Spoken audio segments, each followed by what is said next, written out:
Hey everybody, we're going to walk through a demo on how to make a pinch pot and then how to put two pinch pots together to form a hollow sphere. So you're going to start off with a piece of clay that looks just about like this. I'll talk about how you cut your clay off of the block during class. And then the first step is to just pound your clay into a ball. And you want to do that with the palm of your hand pretty firmly. You can kind of hear the slapping that happens.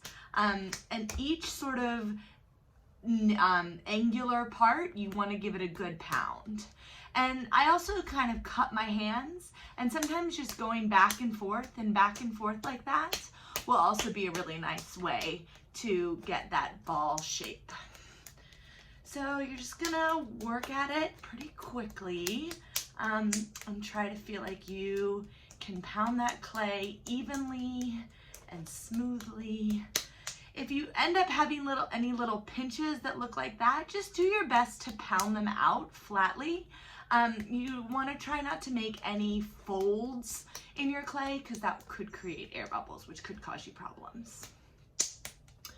Once you have your ball, you're going to, and it's in this even sphere, you're going to mark off a thumb-sized hole at the top. So you're just going to take your thumb, and you want it to be pretty even. So I would just sort of press down first and make sure that that looks like kind of in the center of your ball. If you need to move it over a little bit, you can. And then once you feel like, yep, that's pretty good, that's in the center, you're going to press the thumb in and turn the clay as you open it.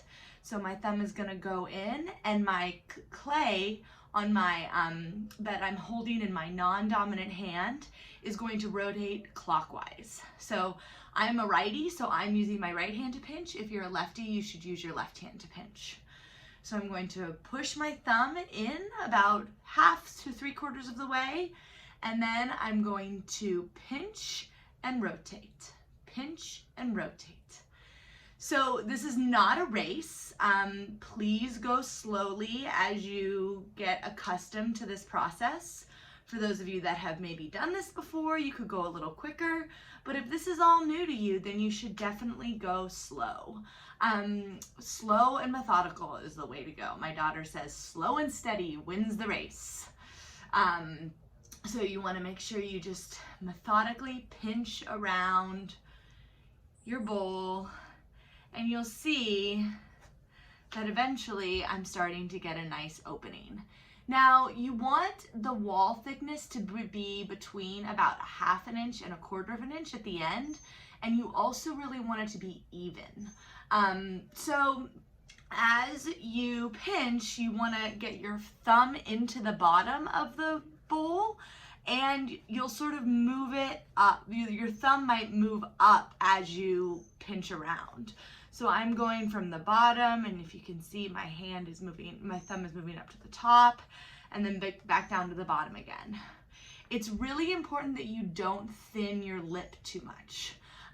You can always tap it on your piece of canvas or on your work surface to flatten it out, but you're going to use this as an attachment, so you really do not want to have a really thin lip. You can spread the bottom out with your thumbs. You might start getting these stretch lines and these stretch marks that you can smooth out as you work around. And then just look at your walls and make sure that everything is looking really even and smooth. You wouldn't want to have a really thick part of a wall on one side and then a really thin part of a wall on the other side. If you start to do this and you mess up and it doesn't turn out very well, then what you can do is you can just scrunch it up and put it back into a plastic bag that's really, really tight. So you could put it into the scrunched up clay into your one of your Ziploc bags, an old garbage bag, and I will talk to you guys about what to do with messed up clay later. But please do not throw it away, and please do not let it out, just let it sit out so that it gets really hard. So that is your basic form of a pinch pot. In the next video, we'll talk about joining two pinch pots together.